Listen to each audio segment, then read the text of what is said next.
Ano ang inyong reaksyon bilang isa sa mga petitioners o isa sa mga nagsampa ng impeachment complaint lamang kay VP Sara dito sa petisyon ng ilang mga abogado from Mindanao na pinahihinto ito at kine-question ang kanyang legalidad? Well, I think it's very premature, no? Hindi pa nga ho nasisimulan yung trial, hindi pa nga ho sila humaharap doon sa ipapadala sa kanilang notice, no, ng Senado.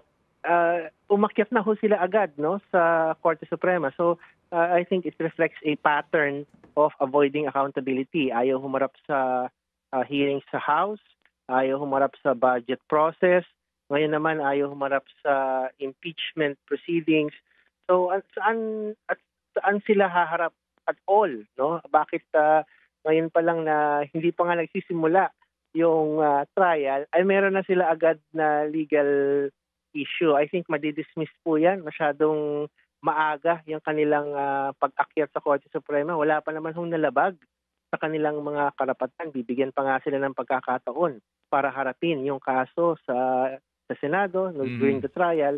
So hindi ho nararapat, no, yung kanilang ginawa at mukhang desperate tactics na yan para nga iwasan ang accountability.